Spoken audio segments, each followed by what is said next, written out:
Hello दोस्तों, नमस्कार। आप सभी को स्वागत है आप सभी का Sumit sir academy YouTube channel पर। इस सेशन में हम डिस्कस करेंगे आरबीआई असिस्टेंट प्री एग्जाम के लिए इम्पोर्टेंट अरिथमेटिक क्वेश्चंस, और ये क्विक डिस्कशन होगा, है ना।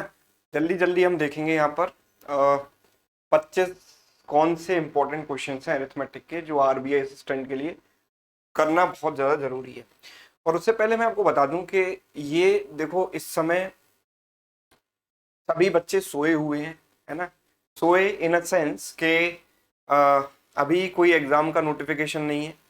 ऑल्दो आपको पता है कि एग्जाम आएंगे, और होता क्या है हर साल कि सारे एग्जाम एक साथ आते हैं, सबके नोटिफिकेशन लगातार 10 10 15 15 दिन के गैप पे आते चले जाते हैं, और एक साथ आपके दिमाग पर एक बर्डन आ जाता है, एक प्रेशर आ जाता है कि इतने कम टाइम में या इतने शॉर्ट नोटिस पर हम तैयारी कैसे करें। तो मेरा आपको सजेशन यही है कि अपनी जो भी प्रिपरेशन है वो अभी से ही आप कंटिन्यू रखें, है ना। उसी पेस के साथ जिस पेस के साथ आप नोटिफिकेशन आने के बाद करते हैं। अगर आप अभी सोते रहे तो अचानक से नोटिफिकेशन आएंगे और ये साल भी आपका वेस्ट हो जाएगा, है ना। अगर आप ये नहीं चाहते हो तो अभी से बिल्कुल ग्रिप बनाकर पेस बनाकर चलो, है ना, और बढ़िया तरीके से तैयारी करते रहो। तो चलिए हम स्टार्ट करते हैं आज का सेशन, और पहला क्वेश्चन ये है आपके सामने, है, और डिस्कस करते हैं इसको। क्वेश्चन क्या है देखो, और इस सेशन का देखो मोटिव ये है कि आप मुझे सॉल्व करते हुए देखो, है ना। मुझे सॉल्व करते हुए देखो, और जब भी आप खुद क्वेश्चन सॉल्व करो तो हमेशा अपने टीचर को दिमाग में रखना चाहिए कि अगर सर होते तो उसको कैसे सॉल्व करते। Same is true for reasoning, कि सर जिसमें जिनको भी आप रीजनिंग में फॉलो करते हो, है ना, आप जब भी पजल बनाते हो कहीं भी फंस जाते हो तो आपने जिन टीचर को रिगरसली फॉलो किया है उनके बारे में सोचिए कि अगर सर यहाँ पर फंस जाते तो इस सिचुएशन से कैसे निकलते, तो आप भी निकल जाओगे, राइट। तो इसी तरीके से आप मुझे सॉल्व करते हुए देखिए, और वो जो अप्रोच है मेरे सॉल्व करने की वो अपने अंदर लाने की कोशिश कीजिए। क्वेश्चन है, the mark price of an article is ₹5600। The shopkeeper gives 10% discount on the mark price and earns a profit of 20% on the cost price. Find the difference between cost price and mark price of the article, है ना। अब इसको करने के दो तरीके हैं। पहला तो ये है कि आपने लिखा cost price, mark price and selling price, तीन अलग अलग प्राइसेस होते हैं, है ना। मार्क प्राइस आपको दिया गया है 5600 रुपये, 5600, है ना, और आपको डिस्काउंट भी दिया गया है। डिस्काउंट कितना दिया है? 10% डिस्काउंट, 10% डिस्काउंट। 10% इस नंबर का कितना हो गया? 560। अच्छा, if you subtract 560 from 600 you will get 40, 40, यानी 5040 यहाँ पर बचेगा, है ना। और अगर मैं कॉस्ट प्राइस की बात करूं तो उसके लिए मुझे यहाँ पर प्रॉफिट परसेंट दिया गया है। कितना दिया गया? 20%, है ना। तो 20% प्रॉफिट का मतलब है कि सीपी से एसपी तक 20% का इंक्रीज है, राइट। 20% का इंक्रीज हुआ तभी तो 20% प्रॉफिट है। और 20% इंक्रीज का मतलब है कि अगर ये वैल्यू 5 यूनिट है तो ये वैल्यू 6 यूनिट होगी, बिकॉज 20% का मतलब होता है 1/5। तो अगर इसको 5 रुपए मानोगे तो 5 रुपए पर एक का लाभ होगा, तो 6 रुपए सेलिंग प्राइस हो जाएगा। और 6 की वैल्यू आपको दे रखी है 5040। 6 यूनिट्स की वैल्यू इतनी है, तो 1 यूनिट की वैल्यू कितनी होगी? 6 से काट दो, 6 × 8 48, 6 × 4 24, 1 यूनिट की वैल्यू हो गई 840। तो 5 यूनिट की वैल्यू कितनी हो जाएगी? 5 यूनिट की वैल्यू हो जाएगी 840 × 5। तो 800 × 5 होता है 4000, और 40 × 5 होता है 200, यानी 4200 रुपये। तो हमारे पास कॉस्ट प्राइस आ गया 4200 रुपये। तो कॉस्ट प्राइस और मार्क प्राइस के बीच का अंतर मुझे बताना है, मतलब इन दोनों वैल्यूज के बीच का अंतर, तो वो कितना है? 1400 रुपये, है ना। तो यानी आंसर इज ऑप्शन। बहुत से बच्चों की अप्रोच ये रहती है। अगर आप ये चाहते हैं कि आपको कॉस्ट प्राइस मार्क प्राइस तो दिया गया है, कॉस्ट प्राइस और सेलिंग प्राइस आपको ना निकालने पड़े, तो आपको क्या अप्रोच इसमें लगानी चाहिए वो मैं आपको यहाँ पर बताऊंगा। तो देखो, आपकी अप्रोच इसमें आइडियली क्या होनी चाहिए। आपको हमेशा इस फॉर्मूले को याद रखना है। मार्क प्राइस और कॉस्ट प्राइस का रेशियो बहुत ज्यादा यूजफुल फॉर्मूला है ना। केवल इकलौता फॉर्मूला है प्रॉफिट लॉस में जिसको मैं याद करने की कहता हूं। अदरवाइज फॉर्मूला बेस्ड अप्रोच हमारी भी नहीं रहती। This is 100 plus profit percent upon 100 minus discount percent.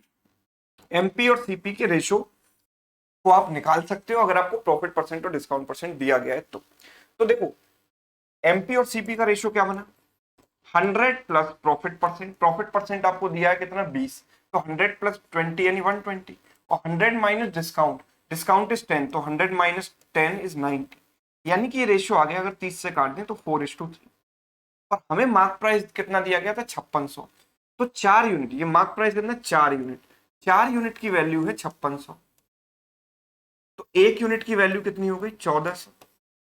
और मार्क प्राइस और कॉस्ट प्राइस के बीच का जो अंतर है वो 1 ही यूनिट तो है भाई, mark price 4 unit, cost price 3 unit, इनके बीच का डिफरेंस कितना है 1 यूनिट, 1 यूनिट की वैल्यू 1400 आ गई, तो यही मेरा क्या हो गया आंसर हो गया, है ना। तो इस अप्रोच को आप फॉलो करो, बिकॉज देखो एग्जाम में अल्टीमेटली आपकी अप्रोच मैटर नहीं करती है, आपकी स्पीड मैटर करती है प्री एग्जाम में, है ना। तो कोई ये देखने नहीं वाला कि आपने कितने किस मेथड से इसको किया है, जो शॉर्टेस्ट मेथड हो उससे आपको करना चाहिए, तभी स्पीड बन पाएगी।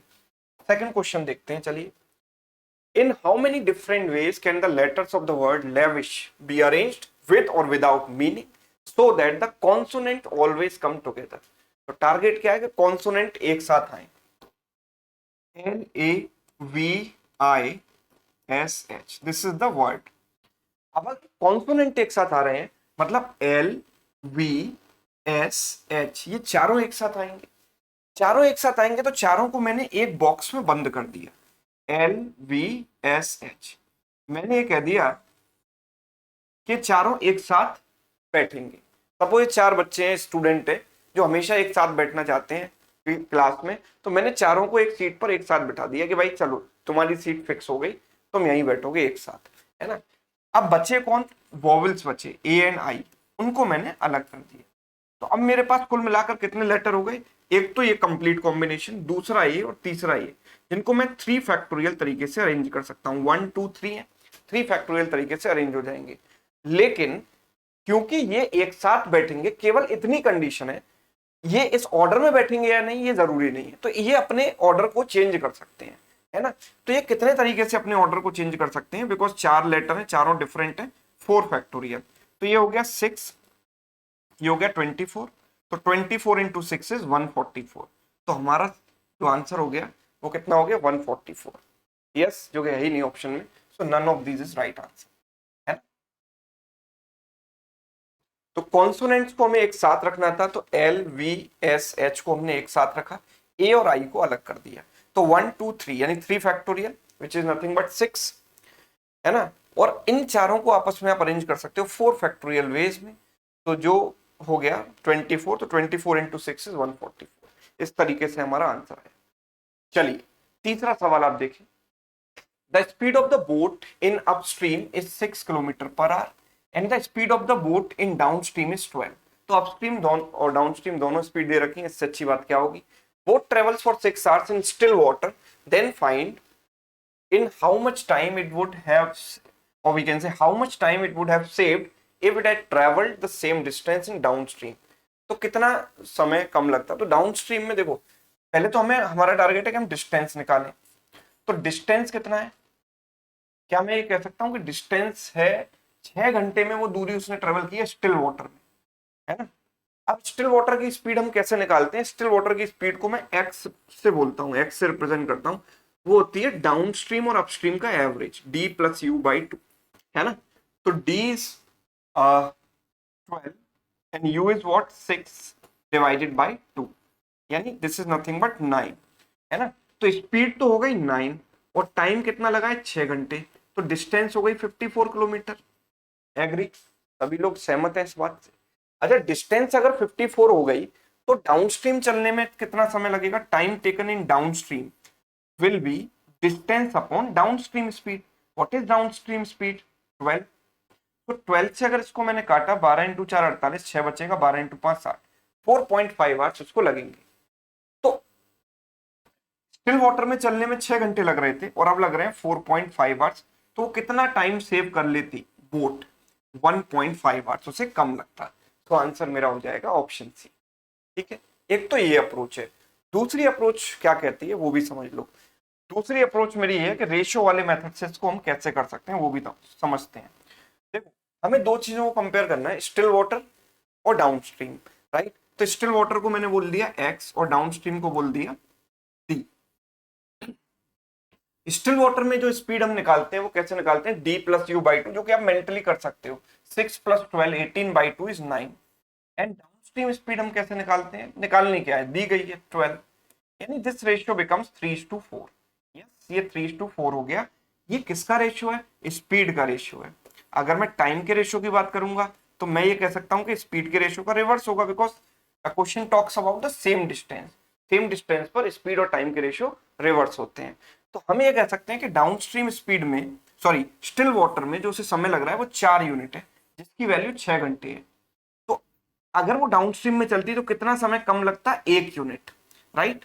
4 माइनस 3, 1 यूनिट वो सेव कर पाती। तो 4 की वैल्यू इतनी, तो 1 की वैल्यू कितनी, 4 से काट दो इसको, 1.5। इस तरीके से भी मैं सवाल को कर सकता हूं, है ना? तो आंसर इज ऑप्शन सी। चलिए नेक्स्ट क्वेश्चन, क्वेश्चन नंबर 4 है हमारे सामने ये। A person invest some money in bank at the rate of 10% per annum simple interest. At the end of 4th year he withdraws 25% of total amount, है ना। 25% amount उसने निकाल दिया, and the amount left in his account is this. 25% निकालने के बाद जो amount उसके पास बचा वो इतना है।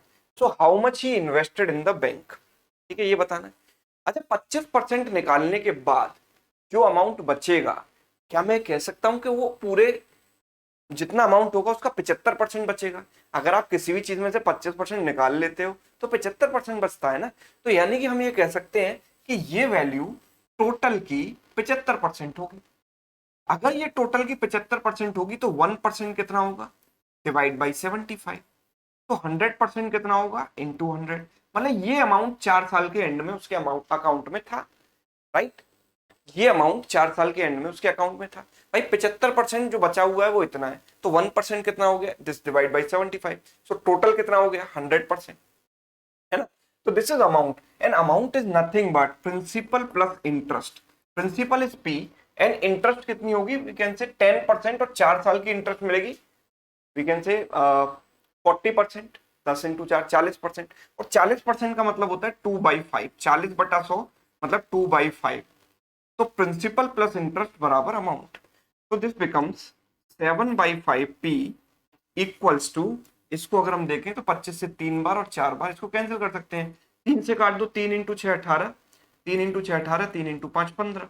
तो 665 मल्टीप्लाइड विथ 4। 7 से कैंसिल किया, 7 9 × 63 बचेगा 3, 7 5 × 35, है ना। तो 95 into 5 × 4 is nothing but 20, right. 95 into 2 is 190, so answer मेरा आएगा 1900। Yes, none of these. The amount he had invested in the bank is none of these. None of these मतलब 1900। Clear है सभी को, ठीक। चलिए अगला सवाल देखते हैं। अगला सवाल है, the length of two trains is 120 metre each. दोनों ट्रेन्स की लेंथ कितनी है, 120 metre. The ratio of the time taken by them to cross the pole is 2:3। इसका मतलब ये है कि एक की स्पीड ज्यादा होगी, भाई दिस इज, ये कम समय ले रही है पोल को क्रॉस करने में। दोनों की लेंथ बराबर है। पोल को क्रॉस करने में ट्रेन को जो समय लगता है वो दो चीजों पर डिपेंड करता है, एक तो ट्रेन की खुद की लेंथ और ट्रेन की स्पीड। अब लेंथ तो दोनों की इक्वल है, तो इसको समय कम क्यों लग रहा है, क्योंकि फास्ट ट्रेन होगी, इसकी स्पीड ज्यादा होगी। तो क्या मैं ये कह सकता हूं कि इनकी स्पीड का रेशियो 3:2 हो जाएगा। अगर टाइम टेकन का रेशियो 2:3 है तो स्पीड का रेशियो इसका रिवर्स हो जाएगा, 3:2। Okay, the difference between time taken by them to cross the pole is 1 minute, है ना। अच्छा, तो टाइम ही हम निकाल सकते हैं। तो भाई देखो, टाइम का रेशियो दिया गया है 2:3, डिफरेंस इज 1 मिनट, तो 1 यूनिट की वैल्यू 1 मिनट। 1 मिनट को मैं 60 सेकंड बोल दूं, है ना। तो इसको जो टाइम लगेगा वो कितना लगेगा, 60 × 2 120 सेकेंड, और इसको कितना लगेगा, 3 × 60, दैट मीन्स 180 सेकेंड। 120 और 180 सेकेंड, राइट। जिनसे कि मैं दोनों ट्रेन की स्पीड निकाल सकता हूं, length upon time, length upon time speed आ जाएगी, ठीक है। Find the time taken by them in seconds to cross each other travelling in opposite directions, है ना। ऑपोजिट डायरेक्शन में अगर वो ट्रेवल कर रही है तो एक दूसरे को क्रॉस करने में कितना समय लगेगा। तो एक दूसरे को क्रॉस करने में जो समय लगता है वो होता है L1 प्लस L2, मतलब दोनों की लेंथ का सम divided by speed S1 plus S2, because opposite direction में ट्रेवल कर रहे हैं इसलिए हम S1 प्लस S2 करेंगे, दोनों को ऐड करेंगे। What is speed of first train? हम कह सकते हैं कि पहली ट्रेन की स्पीड बनेगी 120 अपॉन टाइम 120, और दूसरी की स्पीड क्या बनेगी 120 अपॉन 180, राइट। आप इसको सॉल्व कर सकते हैं, इससे 1 टाइम कैंसिल हो गया, इससे 2/3, सो इट बिकम्स 240 अपॉन 5/3। तो 5 तो नीचे आ गया, 3 ऊपर पहुंच गया, 5 से गया 48 times, 48 into 3 is nothing but 144 second.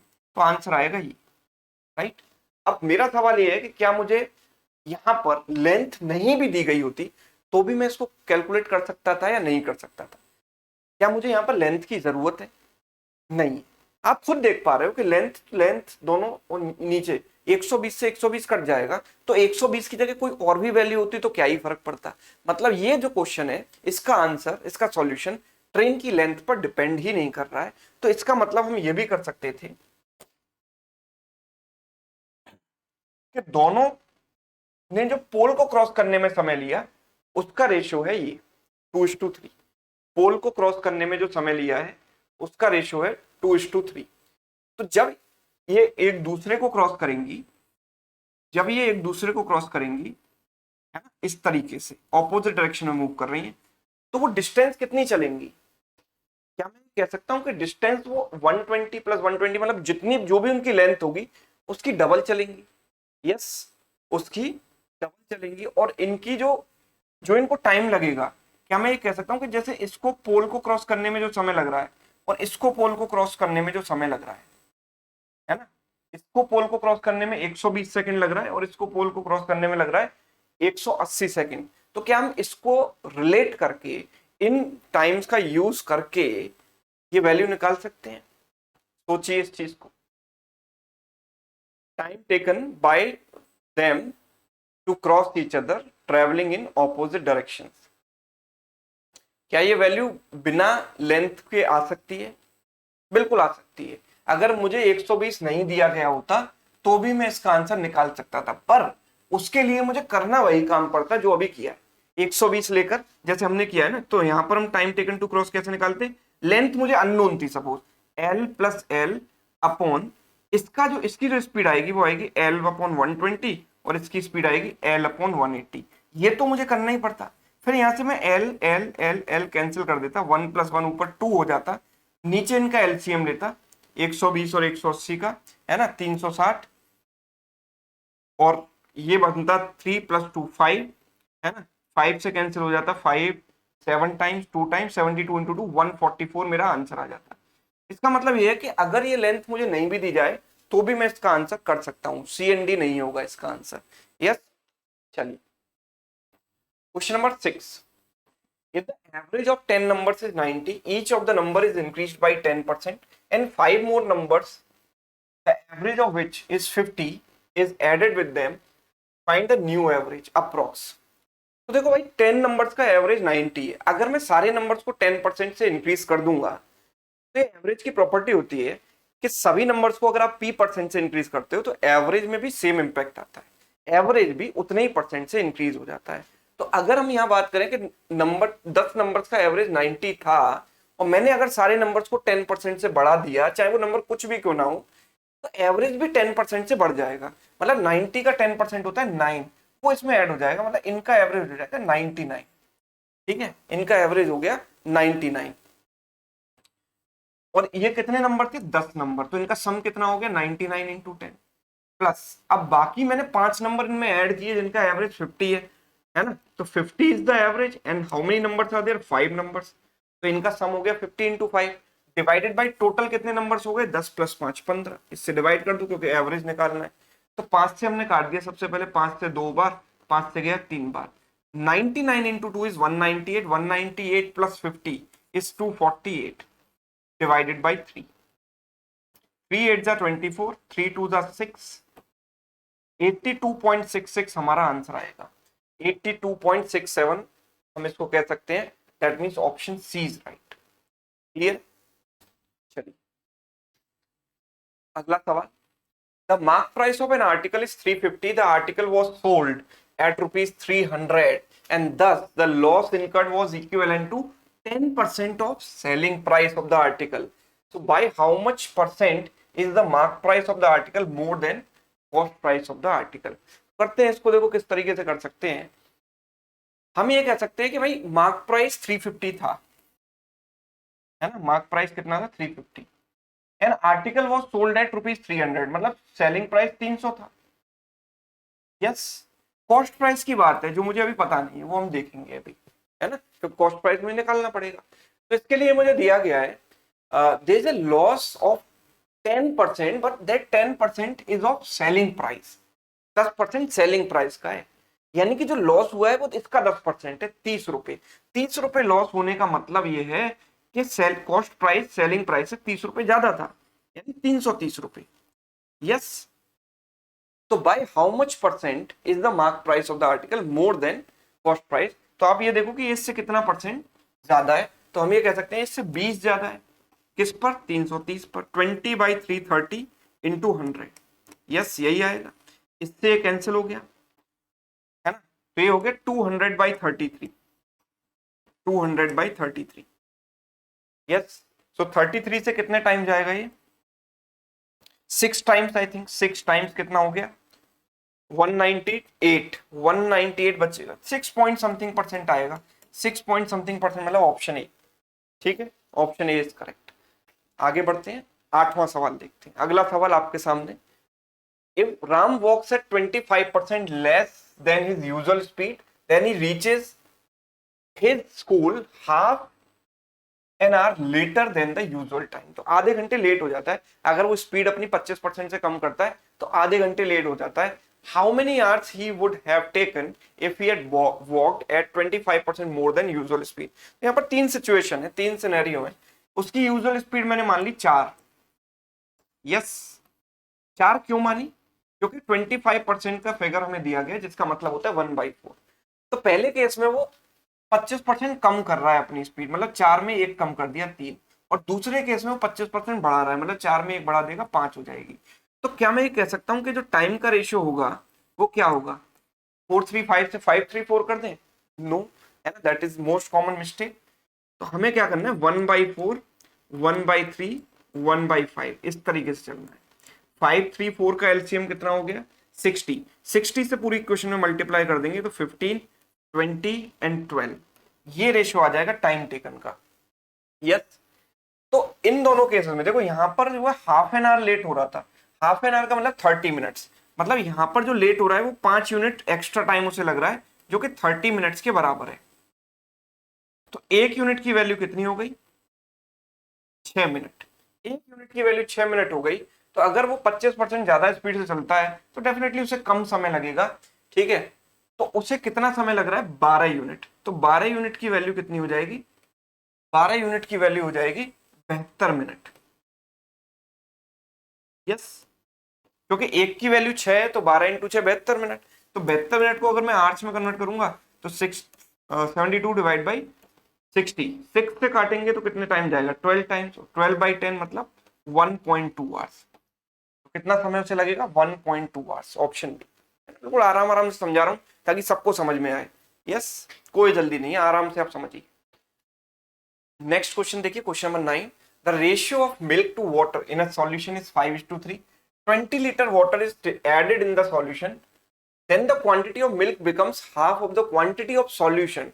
Find the quantity of milk in the initial solution. तो बहुत सिंपल सवाल है। अगर सिंपल तब है जब आपको अप्रोच पहले से पता है, आप पढ़े लिखे हैं। पढ़े लिखे का मतलब बढ़िया तरीके से आपने तैयारी कर रखी है, तो आपके लिए आसान है, आप सीधे रेशियो मेथड से इसको कर दोगे। 5:3 है, और बाद में क्या होता है कि मिल्क की quantity half of the solution हो जाती है। मतलब सॉल्यूशन 2 लीटर था तो उसमें 1 लीटर मिल्क है, तो बाकी बचा हुआ 1 लीटर वाटर है, यानी मिल्क और वाटर इक्वल इक्वल है, 1:1, हाफ हाफ। ठीक है, अब इसमें हमने क्या किया? 20 लीटर वाटर ऐड किया है, तो पानी ऐड करने का मतलब मिल्क सेम रहना चाहिए। तो मिल्क को सेम बनाने के लिए मैं क्या करूंगा? इसको 5 यूनिट बना लूंगा, पूरे रेशियो में 5 से मल्टीप्लाई कर दो, दिस बिकम्स 5:5। तो हमने यहाँ पर कितना पानी मिलाया? 2 पार्ट, और एक्चुअल में कितना मिलाया? 20 लीटर। तो 2 पार्ट की वैल्यू किसके बराबर हो गई? 20 लीटर के। तो एक पार्ट की वैल्यू 10 लीटर के बराबर हो गई। तो इनिशियल सॉल्यूशन में मिल्क कितना था? 5 यूनिट। तो 5 यूनिट की वैल्यू कितनी हो जाएगी? 50 litre. Yes, 50 litre is correct answer, है ना। इस तरीके से सवाल को कर सकते हैं आराम से। चलिए 10th question, A and B can do a piece of work in 6 days while B and C can do the work in 10 days, है ना। तो A and B मिलकर काम को कर रहे हैं 6 डेज में, एंड B and C मिलकर काम को कर रहे हैं 10 डेज में। अच्छा, C takes twice the number of days to do the same piece of work than that of A, मतलब A की तुलना में C डबल समय लेता है। इसका मतलब ये हुआ कि A की कैपेसिटी C की आधी है। अगर मैं कैपेसिटी की बात करूंगा, क्योंकि ए को समय सॉरी सी को डबल समय लग रहा है, डबल टाइम लग रहा है, इसका मतलब सी की कैपेसिटी ए से हाफ है। कैपेसिटी का रेशियो 2:1 भाई, इसको 2 माना तो इसको 1 हो गया, है ना। टाइम डबल होने का मतलब कैपेसिटी आधी होना, है ना। तो ए की कैपेसिटी मैं 2 मान लेता हूं और सी की कैपेसिटी 1 यूनिट मान लेता हूं, है ना। Okay, yes. तो यहां से मैं एक काम कर सकता हूं कि मैंने इसको मान लिया सपोज 2x और x, ठीक है, वेरिएबल के फॉर्म में ले लिया 2x और x। तो मैंने इनका एलसीएम ले लिया 30 यूनिट्स, मैंने वर्क मान लिया 30 यूनिट। तो a प्लस बी कितना आ जाएगा? 30/6 यानी 5 पार्ट्स, और b प्लस सी का पर डे वर्क कितना आ जाएगा? 30/10 यानी 3, राइट। तो अगर हम यहां से पहली इक्वेशन में से दूसरी को माइनस करेंगे तो वील गेट a माइनस सी बराबर 2। यस, a माइनस सी बराबर 2। a माइनस सी बराबर 2 का मतलब है कि a की कैपेसिटी और c की कैपेसिटी का अंतर 2 है। यस, तो a minus c, a is what? 2x and c is what? x। इनका डिफरेंस है 2, यानी x की वैल्यू कितनी आ गई? 2। x की वैल्यू 2 आने का मतलब है कि c की कैपेसिटी 2 और a की कैपेसिटी हो गई 4। यस, तो a अकेला काम को कितने दिन में कर सकता है? तो टोटल वर्क है 30 और a की कैपेसिटी कितनी है? 4 यूनिट्स पर डे। तो कितने दिन में करेगा? 7.5 डेज में। 30/4 is 7.5। Option D is correct. Clear है सभी को? Yes. Question number 11, Ram decided to donate 12% of his monthly salary, but on the day of donation he changed his mind and donated 193.2 which was 30% less than what he decided earlier, है ना। तो उसने decide कितना किया था? Let suppose उसकी salary है x, उसने डिसाइड किया था इसमें से 12% डोनेट करने का, मतलब इतना पार्ट उसने डोनेट करने का सोचा, है ना। एक्चुअल में जो डोनेट किया है वो इससे 30% कम है। 30% कम का मतलब इसका 70% है। 70/100 मतलब 7/10 है। ये अमाउंट उसने एक्चुअल में डोनेट किया जो कि किसके बराबर है? 193.2 के बराबर है। यस, तो वी कैन से, हम इसे 12 से कैंसिल करते हैं। सबसे पहले 12 इंटू 1 12, 7 बचेगा, 12 इंटू 6 1 बार, 7 से कैंसिल कर दो 2.3 टाइम्स, ठीक। 2.3 इंटू 1000, 2.3 इंटू 1000 मीन्स 2300। तो उसकी जो सैलरी है वो है 2300। That means none of this is right answer. Clear? Yes.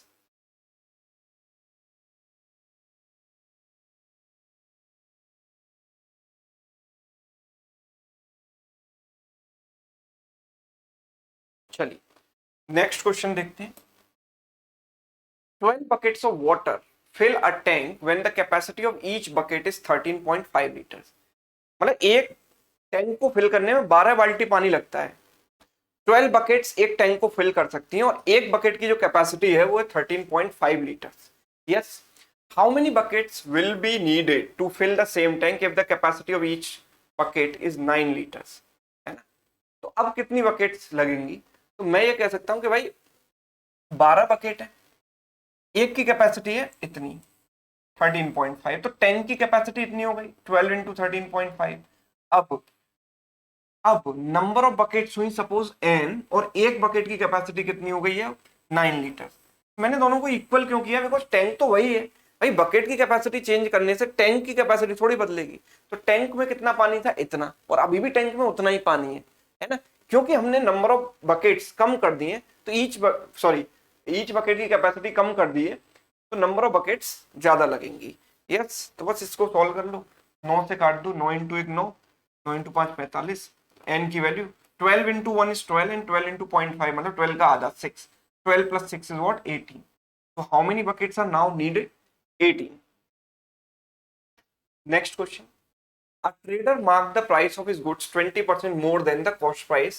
He then sells 1 by 4 of his stock at a discount of 10% and half of the stock at the mark price and the rest at a discount of 25%.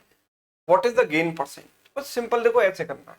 Cost price 100 रुपए मान लो, है ना, तो mark price कितना हो जाएगा 120 रुपए.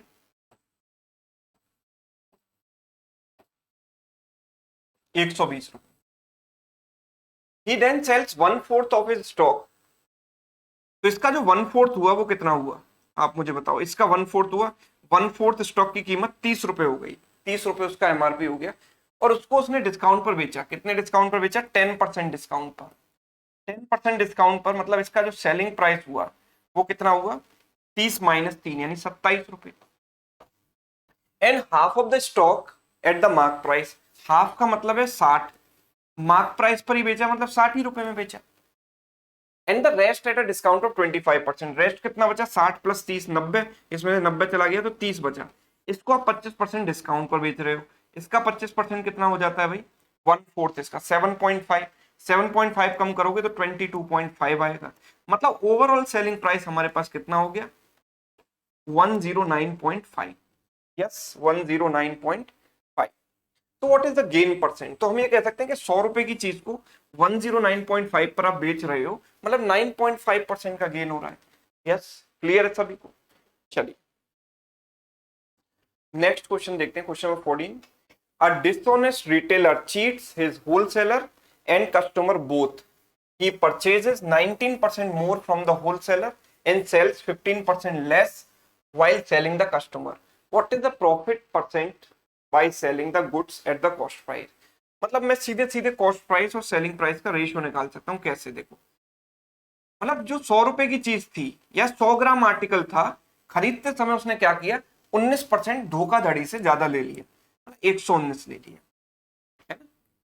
100 की जगह उसके पास 119 आ गया है और जब वो बेच रहा है तो 15% कम दे रहा है, 15% की चीटिंग कर रहा है. तो बेचते समय क्या है कि कस्टमर से तो लेट सपोज 100 का प्राइस वो ले लेगा, कस्टमर से तो 100 रुपए प्राइस ले लेगा, लेकिन देगा कितना केवल 85 रुपए का सामान उसको देगा. 15% कम दिया ना, तो उसकी पॉकेट से जो गया उसी की कॉस्ट तो उसे बेयर करनी पड़ेगी.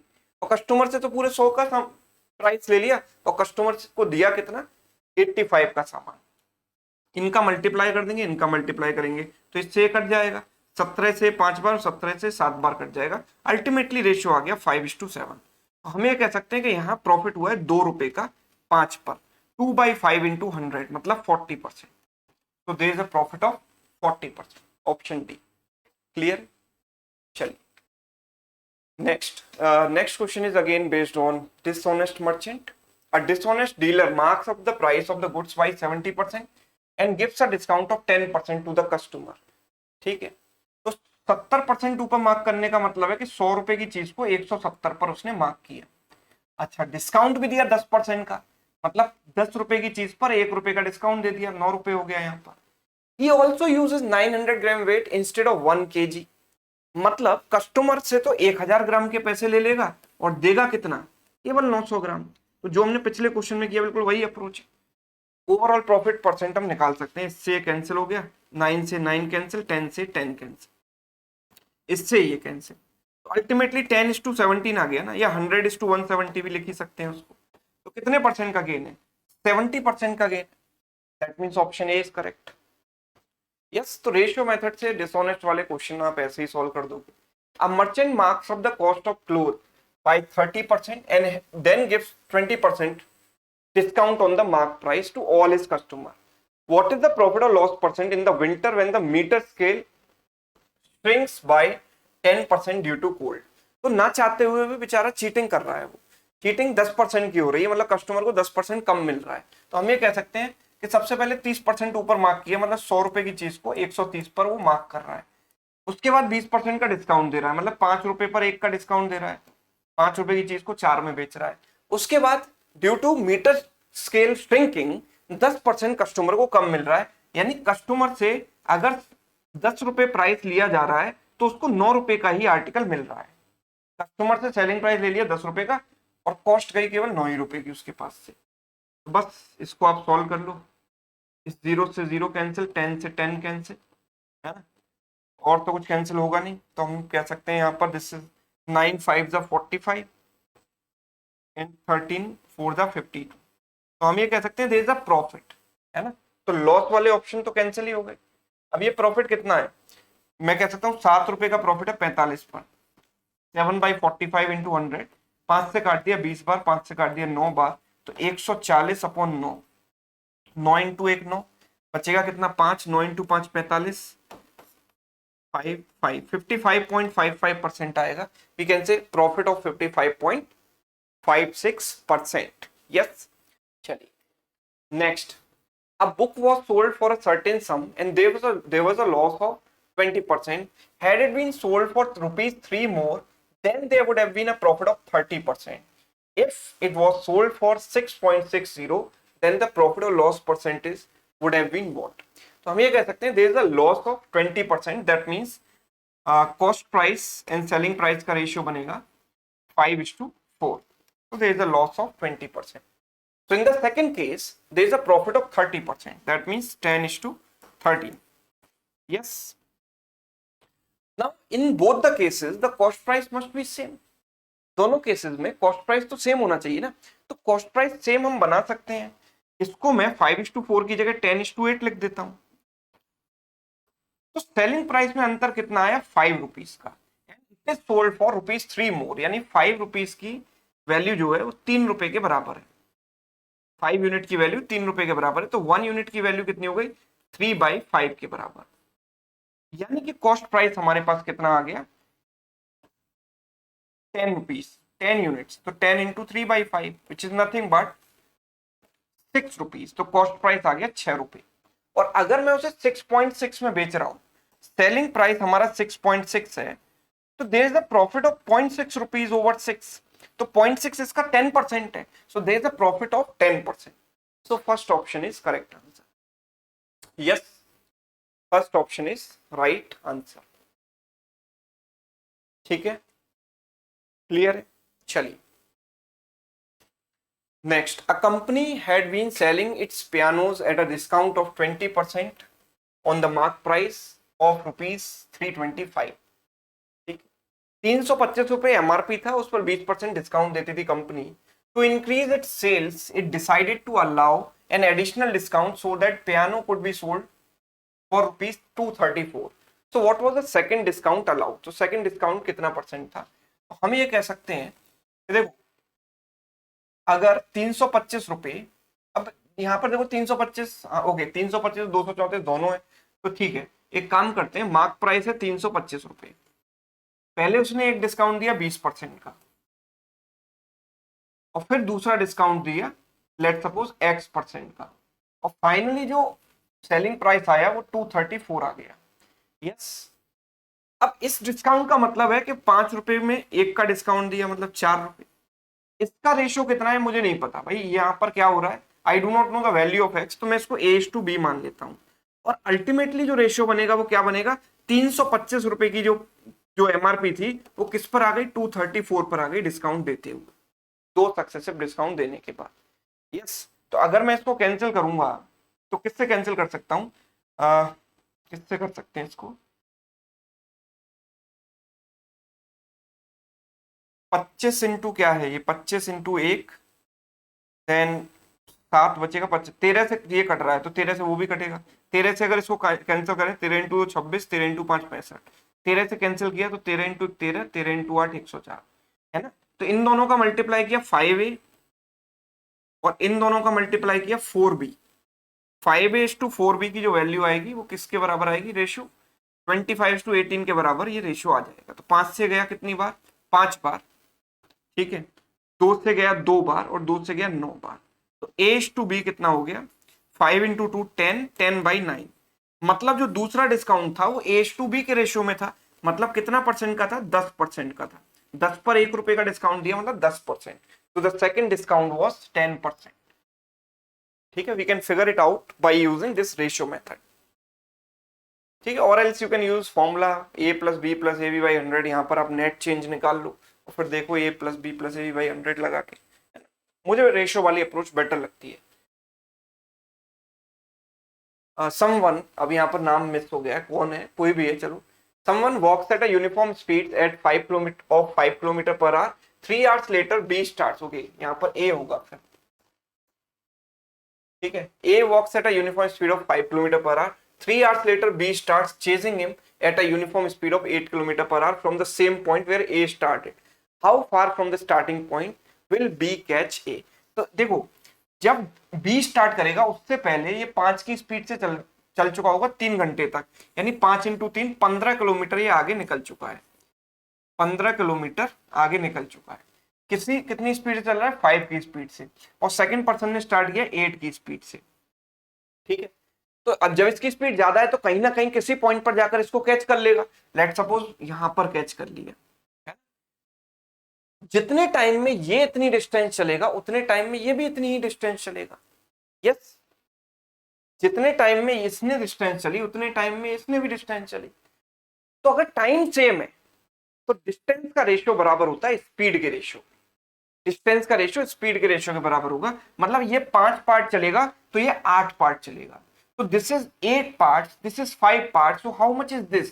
This is 3 parts. Yes, this is 8 parts, this is 5 parts, so this is 8 minus 5, 3 parts। 3 parts की वैल्यू है 15, तो 1 पार्ट की वैल्यू 5 हो गई, और 1 पार्ट इज इक्वल टू 5, तो 8 parts is 8 into 5, that means 40 kilometre. Starting point से उस पॉइंट की दूरी होगी 40 kilometre. Option C is correct. Coming to next question. In a mixture of 90 liters, the ratio of wine to water is 4:5. If concentration of wine should be 50% of the mixture, then how many liters of wine must be added to the mixture? तो wine और water की बात हो रही है। Wine is to water. That ratio was 4:5, है ना? ये रेशियो है 4:5। और बाद में क्या होता है कि वाइन का परसेंटेज बन जाता है 50%, तो वाटर इज ऑल्सो 50% रिमेनिंग। तो 50-50 मतलब 1:1 का रेशियो हो जाता है। 1:1 का रेशियो हो जाता है और हम यहाँ पर वाइन ऐड कर रहे हैं, मतलब वाटर को हम सेम बनाएंगे। सेम बनाने के लिए यहाँ 5 से मल्टीप्लाई कर देंगे, so it becomes 5:5। Yes, same बनाने के लिए 5 से मल्टीप्लाई किया, सो इट बिकम्स 5:5। तो हम ये कह सकते हैं कि मिक्सचर 90 लीटर का था, मतलब 4 + 5 9 यूनिट की वैल्यू 90 लीटर थी, तो 1 यूनिट की वैल्यू 10 लीटर हो गई। और वाइन हमने ऐड कितनी की है? 1 यूनिट, तो 1 यूनिट की वैल्यू कितनी है? 10 लीटर, यानी हमने 10 लीटर वाइन यहाँ पर ऐड की है। एक तो ये रेशियो वाला तरीका था। दूसरा, और इस तरीके से भी आप कर सकते हो कि भाई 90 लीटर का मिक्सचर है और 4:5 रेशियो है, जो कि काफी आसान है डिवाइड करना। 40 हो गया, ये 50 हो गया, है ना। 40 लीटर वाटर वाइन है और वाटर है 50, तो वाटर तो अभी भी 50 ही रहेगा, है ना। इससे कि वाटर तो हमने ऐड ही नहीं किया, हमने ऐड क्या किया? वाइन। तो वाटर तो अभी भी 50 लीटर रहेगा, यानी कि मिक्सचर का 50% पानी रहेगा, 50% वाइन है तो 50% वाटर रहेगा, है ना। तो 50% अगर वाटर 50 के बराबर है तो 100% टोटल सॉल्यूशन कितना हो गया? 100% जो सॉल्यूशन हो गया वो कितना हो गया? 100% हो गया 100 लीटर, इसका डबल। यानी कि जो मिक्सचर 90 लीटर का था अब वो 100 लीटर का हो चुका है। मतलब हमने कितनी वाइन यहाँ पर ऐड की है? 10 लीटर। इस तरीके से हम मेंटली भी इस क्वेश्चन को कर सकते हैं। Next question, the product of 8% of positive number, let suppose number is a, तो उसका 8% हो गया 8a/100, and 24% of the same number, so 24/100 into A, that is 768। ठीक, तो 24 से इसको काट दो, 24 इंटू 3 72, 4 बचेगा, 24 इंटू 2 48, 8 से गया है 4 बार। तो हम ये कह सकते हैं ए स्क्वायर इक्वल्स टू 4 इंटू 10,000। ए की वैल्यू कितनी हो गई? 400 का स्क्वायर रूट 20 और 100 का हो गया 10, तो 200। तो what is 1.2% of this number? तो 1.2% यानी 1.2/100 इंटू 200, ठीक है। तो this is 1.2 into 2, that means 2.4। Yes, 2.4 is right answer, option B. Clear? चलिए question number 22। Savitri sold an article for 6400 at a loss of 20%. She wanted to gain 20% after giving a discount of 25% on the mark price of the article. Then what should be the mark price of the article? अच्छा, क्या मैं यहाँ से cost price निकाल सकता हूँ? ये तो सेलिंग प्राइस है ना, तो कॉस्ट प्राइस पहले हम डायरेक्ट निकालेंगे। कैसे भाई? 6400 में बेचा उसने और वहां पर उसे लॉस हुआ 20% का। 20% का लॉस का मतलब है कि 100% से वैल्यू रह गई 80%। तो ये जो वैल्यू है वो कॉस्ट प्राइस की 80% है। तो 100% कितना होगा? इंटू 100। तो this is cost price, direct हम निकाल सकते हैं। यस, इससे कैंसिल हो गया, तो cost price becomes 8000। Cost price है 8000 रुपए। अब उसे कमाने हैं 20% और 25% डिस्काउंट भी देना है ना? तो मार्क प्राइस कितना होना चाहिए? तो मैंने आपको बताया था कि सीपी और एमपी का रेशियो क्या होता है, पहले क्वेश्चन में ही बताया था। 100 माइनस डिस्काउंट परसेंट, तो 100 minus 25 is 75 upon 100 plus profit percent, तो 100 plus 20 is 120। So 15 5 times, 15 8 times. तो ये जो है 8 यूनिट की वैल्यू 8000 के बराबर है। तो 5 यूनिट की वैल्यू सीपी 8000 के बराबर है। तो सीपी कितना है? 8000। तो 5 यूनिट की वैल्यू 8000 है। तो 5 से कैंसिल किया 1600 बार। 8 यूनिट की वैल्यू कितनी हो गई? 8 इंटू 1600, 16 इंटू 8 128, यानी 12800 मेरा आंसर आ जाएगा। आंसर क्या आएगा? 12800। Option C is correct. Clear? चलिए question number 23, the part of work done by A in 1/4 days. तो ए ने 1/4 डेज में इतना काम किया, 1/4 of the capacity of A, मतलब per day work of A into 1/4 is equal to part of work done by B in 1/5 days. तो B 1/5 days में इतना काम करेगा। यहां से मुझे ए और बी की कैपेसिटी मिल जाती है कितनी? 4/5। ठीक है, A and be together can complete the work in 120 days. तो एक दिन में कितना करते हैं? 9 यूनिट्स। तो 120 दिन में इतना करेंगे। ठीक है, find the number of days B alone will take to complete 50% of the work. तो इसका 50% मतलब इसका हाफ हो गया, और बी को अकेले ये काम करना है, तो बी की कैपेसिटी से डिवाइड कर दो। बी की कैपेसिटी कितनी है? 5, इससे डिवाइड कर दो। तो 5 इंटू 2 10 हो जाएगा, 10 से 0 गया, 12 इंटू 9 108 मेरा आंसर हो जाएगा। 108 डेज। क्लियर? दो सवाल क्वेश्चन नंबर 24 25 आपको खुद करने हैं। क्वेश्चन नंबर 24 आपके लिए होमवर्क है, ठीक है, एंड क्वेश्चन नंबर 25 आपके लिए होमवर्क है। जैसा कि मैंने आपको शुरुआत में ही बताया कि इस समय आपको रिलैक्स होने की जरूरत नहीं है, बिकॉज नोटिफिकेशन आएंगे एक साथ लगातार, है ना? उस समय आप घबराओ नहीं, उस समय आपकी प्रिपरेशन पूरी रहे। तो इस समय ही आप अपनी तैयारी बिल्कुल कंटिन्यू रखो। और अगर कोई बच्चा बैंकिंग की तैयारी पूरे प्रॉपर तरीके से बैंकिंग मैथ्स पढ़ना चाहता है, तो ये ब्रह्मास्त्र पैकेज उसके लिए बेस्ट ऑप्शन है ना? इसमें आपको 4 बहुत सुपर क्लास बैचेस मिल जाते हैं। Lakshya batch, Shikhar DI batch, mains DI course जिसमें हाई लेवल डीआई कवर्ड है, SBI PO pre plus mains practice course भी है ना? और इसमें टेस्ट सीरीज भी है ना? तो ये 1 ईयर वैलिडिटी के साथ 999 में पैकेज अवेलेबल है। और अगर आप डिस्काउंट चाहते हैं तो SSA10 कूपन कोड का इस्तेमाल करके 10% डिस्काउंट भी इसमें अवेल कर सकते हैं। ये पैकेज आपको मिलेगा sumitsaracademy.com वेबसाइट पर या सुमित सर एकेडमी ऐप पर, किसी के थ्रू आप इसको अवेल कर सकते हो। क्लासेस आप मोबाइल या लैपटॉप कहीं भी किसी भी डिवाइस में देख सकते हैं आराम से।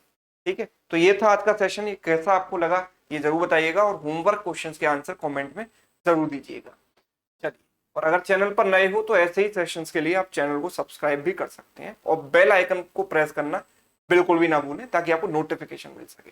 Thank you so much.